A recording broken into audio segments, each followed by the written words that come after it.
All right, listen up, guys. I've got a really huge announcement. I'm really excited about this, and I'm going to make some exclusive offers here, so pay attention. The first 5 people to text me after this podcast goes live, I will give you a 50% VIP discount. Starting today, I will be offering a one-on-one financial coaching program. My program will teach clients how to successfully save money and build wealth by managing expenses. So my new program is called Save Pain Free, and you can find this now live at savepainfree.com. I found there are a lot of people that want to save money, but don't want to feel like they're giving up their lifestyle. So I spent a lot of time developing something that I'm really excited about, addressing this problem exactly. If you make a healthy salary, but you still can't seem to save money, this is your answer. It is a one-on-one financial coaching program that will teach you how to save money and build wealth. Through the Save Pain Free program, I am guaranteeing that I will save clients at least $600 a year in expenses, or you will get your money back. That is a pretty good deal. So the program pays for itself and more. Not only that, I will help you create a personally customized savings plan with specific savings goals and timetables to achieve your goals. So just to give you a little details on what the program entails, the program includes 5 one-on-one sessions with me, as well as 4 challenges that clients will need to complete on your own. The program will teach how to establish a healthy philosophy towards money, where and how to cut fat on spending, how to automatically track spending, spending tips and tricks. So through the program, clients will be empowered and motivated to accomplish their savings goals and set up on autopilot to meet those goals with specific timetables. So here's my exclusive offer here on the podcast. The first 5 people to text me after this podcast goes live, so the first 5 people that text VIP to 512-903-8106 will be sent a link to get 50% off the full price of the program. Text VIP to 512-903-8106. And actually, maybe even more exciting, for a limited time, I'm going to offer for anyone who goes through the program, I will give you a $50 Amazon gift card for each person you refer that signs up to the Save Pain Free program, with no limit to how many people you can refer. So if you go through the program, you like it, it's helpful for you, and you tell your friend or whoever, and they sign up for the program, I will give you a $50 Amazon gift card for each person you send my way that signs up for the program.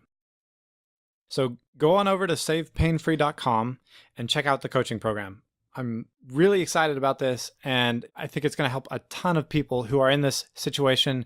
You know, if you're a single millennial between 25 and 35, you have a decent income, but you just can't seem to save money, this program is going to be amazing for you. And it's really going to teach you a lot, as well as just set things up for you on autopilot that you don't have to worry about and save you a ton of money so you can build savings and wealth. Welcome back for another episode of the Post Money Plan podcast. My name is Dallas Post, and I am your host. As you know, I believe empowerment comes through knowledge, so my purpose here is to inform, educate, and stimulate thought within personal finance, economics, and investing. You can find me at postmoneyplan.com or search the Post Money Plan in the iTunes podcast app or in Google Play. So in this episode, I wanted to talk a little bit about the Save Pain Free program, and more specifically, a case with my girlfriend where I went through a prototype of the program with her. She went through an abbreviated version of the Save Pain Free program as I was developing it. Through going through her finances and trying to optimize her spending and budgeting and all that kind of stuff, we've actually been able to save her $2,500 a year through optimizing her budgeting and spending. So in this episode, I thought I'd just interview her, have her share with you guys some of her experiences and thoughts and those kind of things. So first of all, I feel like I just need to state that I am in no way, shape, or form a financial person. I'm a little bit anti-spreadsheets. I'm in business development. I'm also an artist, so I definitely think about things more creatively. That being said, I have a budget in place. Essentially, I have money allocated for living expenses, things like eating out and groceries, health and wellness, entertainment. I just had dollar amounts assigned to each of those buckets. But to be totally honest, the only time I would ever really kind of double check on those numbers would be if my bank account seemed particularly low. Then all of a sudden I would be going back and looking at my spending and, oh, did I buy too much coffee this month or whatever it might have been. So budget, yes, but was I extremely cautious about my budgeting? No, that would be a bit of a stretch. Did you start this budgeting process? Have you done that your whole adult life, like straight out of college, or was that a more recent thing? I wish I would have done it straight out of college. Sadly, in my 20s, my philosophy was, oh, if my bank account's running low, I can just put it on a credit card. So my 30s, I've spent actually sort of crawling out of that. Newsflash, if you're doing that, just cut the cards up now. That is no way to budget. And thanks for helping me see the pitfalls of huge APRs. But no, I really started budgeting more cautiously, probably in my late 20s, early 30s. And the budgeting would really change as my career changed. You know, my salary would change. And then over time, my priorities began to change. For example, there came a time when I felt really called to tithe 10%. So that cut into other areas, but it felt like something really, really important to me. Whereas when I was 28, 29, that money might have been allocated for something else. In my 30s, you know, I've been more concerned with paying off debt than getting like a brand new purse, for example. I just wanted to get a baseline in terms of in your late 20s, like how did money make you feel and how did you treat money? So as I started getting older, I just really started to view money as, I guess, less of a novelty. And I started getting more serious about building a savings, potentially being in a place where I could buy a house, buy a car. So my relationship with money began to change. I think I took it more seriously, but definitely not as serious as you. And definitely not as probably disciplined as you either. Well, this is not meant to be a judgment podcast. Yeah, and I mean, let me just say that I was not in horrible financial shape when I allowed to let Dallas dig through my finances and help me uncover some areas, some opportunities for growth, if you will. But I mean, yeah, definitely it's intimidating. I am, like I said, in business development and an artist and creative, a bit more of a free thinker. Dallas is the complete opposite of that. He is all about logistics and has a spreadsheet for everything under the sun. It was definitely a little intimidating having him pour over things, but he didn't pay me to say this, but working with him was actually quite painless. And he was able to save me a ton of money and was able to do that without changing anything about my lifestyle, which I was pretty amazed by. Did you have any objections to the process that we went through or concerns about having me look at your finances and go through things? Sure. Well, I mean, of course it was intimidating, but my big thing was I just remember telling you from the start, okay, I'll go through this with you, but do not mess with my nails and do not mess with my massages because my self-care is important to me keeping my sanity. And if you're just going to come in and tell me that I need to buy less coffee or do my nails myself, I'm not going to really be good with that.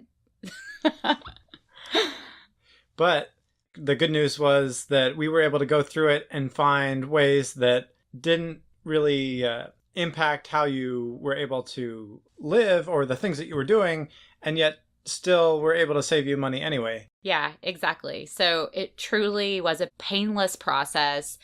I am pretty amazed. And really, when I look back on things, I'm like, man, I could have been saving so much money for so long. But for me, I kind of was just like I mentioned a little bit earlier in the podcast, on autopilot as far as my expenses were concerned. Things like, living expenses, necessities that you have to have, insurance and electricity and things of that nature. I kind of just set it and forget it, if you will, and was missing out on some pretty major savings opportunities. Which is exactly where I have found that people can really be helped a lot. There's a lot of things you're just not thinking about. And unfortunately, people can really get penalized for loyalty, is how I refer to it. Companies will just kind of sneak the price up on you if you're on subscriptions or things like that. And over time, you're paying much more than you started with, and you didn't even really notice because you're on auto pay and it's autodraft and all that stuff. But meanwhile, you didn't notice that there's competition out there that could have been providing you the same service at a much cheaper cost. Totally. So, this is sort of a small example, but I have had Netflix since it was $8 a month. The price over time has crept up to, I think it's $12 now a month. And, when you're like, oh, $12 a month, that's not really all that much. But over a span of a year, that could be a really nice pair of shoes. So by making a switch to a new cell phone carrier, for example, not only was I able to save some money there, my cell phone service actually did not change at all. If anything, I got more data, but Netflix was rolled into the cost of the cell phone savings. So I was able to save that as well. And for me, I stay really busy. I have a lot going on. And how Dallas mentioned, we just have things set on autopilot. I bank with Chase. They have something called Chase Bill Pay, and most of my bills are paid through that automatically. So money was just being drafted from my account, and a lot of times I wouldn't even realize when prices of things would change until maybe my bank account was low, and I'd be combing through my bank account to figure out why and see that my cable bill had shot up $50 in the month and I didn't even know. Yeah. And one thing that I think is a healthy practice, how I do it for myself personally, is once a month, and I do this at the beginning of the month, looking back at the previous month, is just like a double check of how things have gone versus what my plan is or my budget is. So if things are out of whack, then I catch things before it gets too long so that I don't wake up like 6 months later and find out that I've been paying a bill that I didn't want. Because I did do that in college. This is an interesting anecdote. So in college, I got called by a telemarketer one morning while I was still like sleepy. And instead of just hanging up on them, I talked to them for a while. And I was just like, okay, sure, yeah, whatever. And they said that they were going to send me a bunch of like free stuff or like some offers or things. And I didn't mind saying okay because I didn't give them any of my personal information. The crazy thing was, though, apparently somehow they did have my information. And so by me saying okay, they signed me up for some kind of service that I ended up paying like $15 a month for. And back then I didn't pay attention to that kind of stuff and found out like 6 months later that I had been billed for this for like 6 months, that I was just paying for some random thing. So a lesson learned from that was once a month to just be checking my bank statement, do a double check, make sure there's nothing out of the ordinary or something, nothing crazy, and make sure that everything's in line and staying kind of like according to plan. I actually wanted to ask you to share some of the surprises, for lack of a better word, things that we learned together in terms of hurdles you have to go through or those kind of things. Sure, yeah. One of the things that I did was change my internet provider. I was able to save about $20 a month by doing that, which was great. But I cut off my internet service with my current provider and then set up internet service for that same day. Well, whenever I went to self-install, it wouldn't work. And so then they had to send a tech out. And then the tech came out 3 days later. So I had 3 days without internet. which was okay. I mean, I have coffee shops that I could go to. But then when the tech came out, he said that, oh, there's this tree in the way of the line and you're going to have your electric company come out. And so it ended up being like this whole timely debacle. So I would say that if you're making switches and services, since you're already going to be saving money, definitely overlap the services. Don't put yourself in a position where if you use internet for work like I do, maybe give yourself a week of overlap. Yes, you may pay a tad bit more initially up front, but ultimately you're going to be saving money. Yeah, I would definitely agree that to avoid any inconveniences to your personal lifestyle and things like that, to make sure that you have overlap if you switch services. So if you change internet or phone or whatever, just to make sure there's overlap and you make sure that you get the new service set up and running before you leave the old one. Yeah. One other thing that I learned in this process is that if you are on auto pay, sometimes companies will claim that it takes 30 days to turn auto pay off or on. I learned that the hard way. Even though I had canceled a service and it was canceled in the system, they still auto drafted money out of my bank account for a service that I didn't even have anymore. So I had to call the company and they refunded the money, but it was still something that I had to deal with. So I would just say that if you are set up on auto pay, make sure that whenever you cancel, you figure out what the terms are of your auto pay so that you don't get unnecessarily charged. And so that you keep it pain-free instead of painful. True, but even with those couple of little glitches, I would not change this in any other way. I mean, $2,500 a year with literally no lifestyle change, that is a vacation. That is paying off a credit card. That is enrolling in a semester if you want to go back to school. I mean, there's so many possibilities for money that you may just be spending completely unnecessarily. And I know for me, I'm extremely busy. I never would have took the time just to dig through things and do all of this research. So I'm so grateful that Dallas was able to sort of allow me to be his guinea pig for this program. And it has been eye-opening for one, but also just a wonderful experience to be saving all of this money without literally without it affecting my nails or my coffee or my massages. So I'm really, really happy about that. Just to give a little bit of the secrets, what were the huge things that saved you a ton of money? Yeah, so actually the biggest one was my car insurance. This is so interesting to me. I had been using the same insurance company for almost 10 years.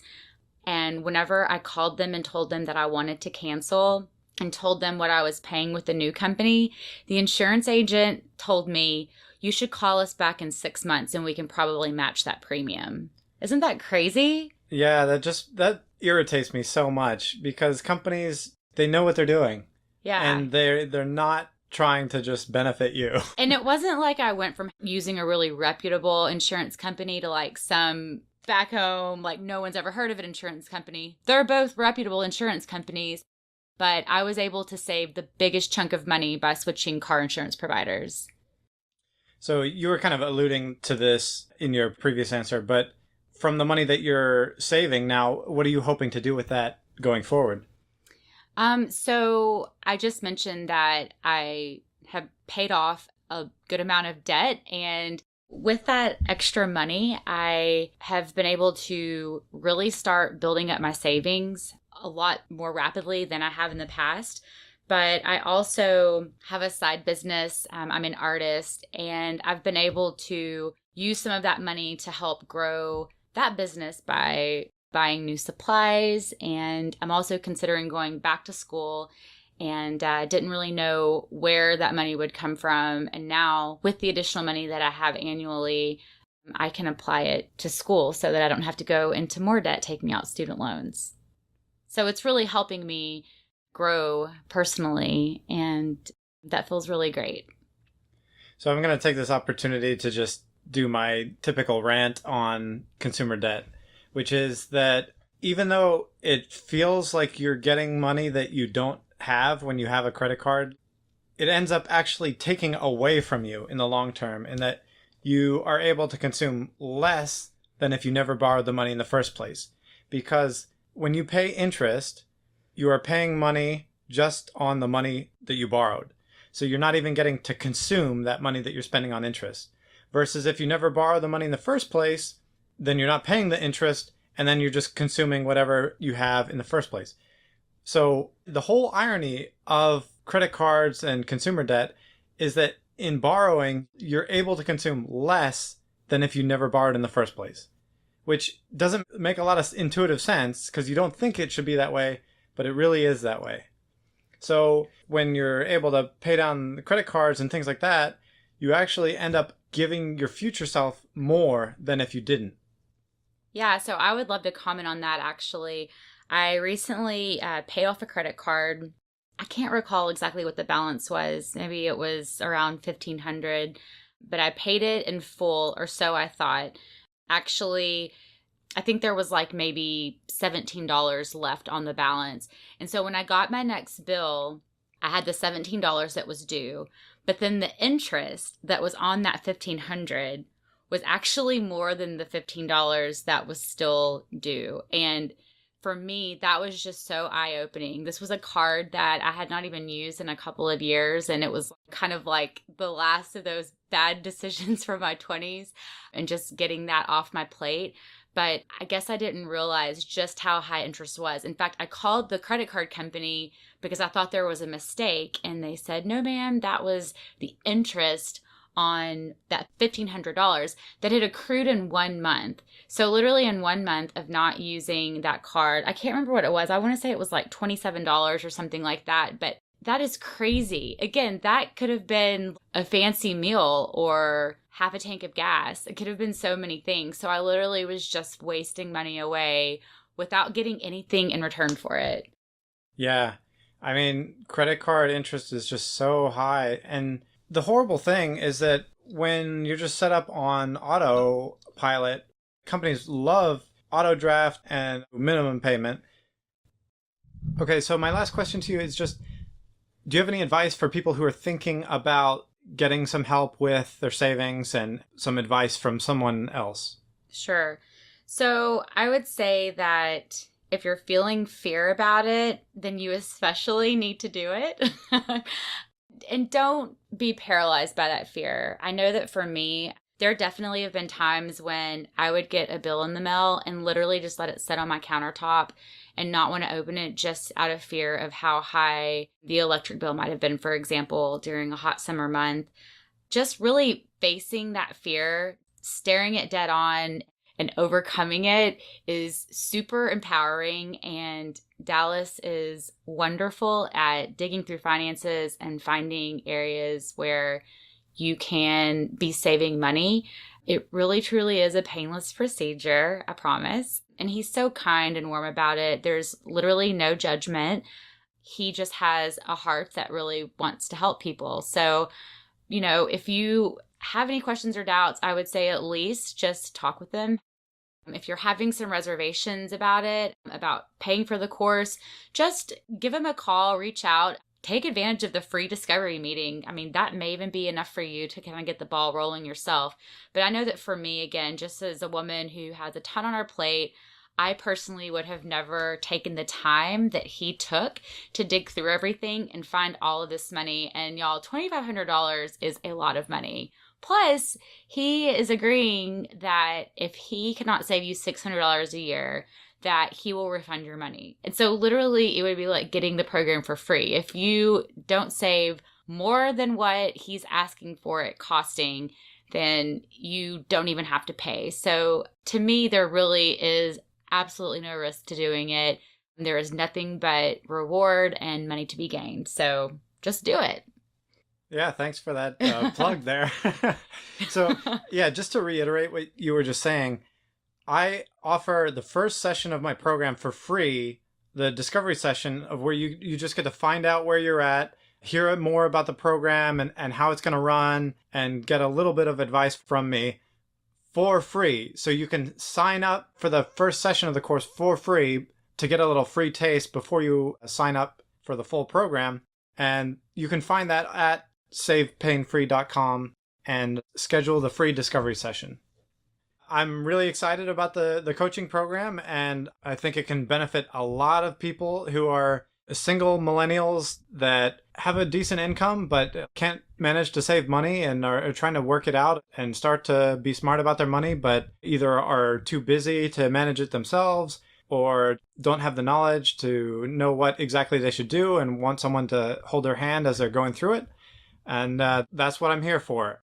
I'm here to help. And I think there's a lot of benefit to going through this process earlier rather than later, because you don't want to wake up in your late 40s or 50s and say, oh man, I really screwed up my finances and I should have done something about this sooner.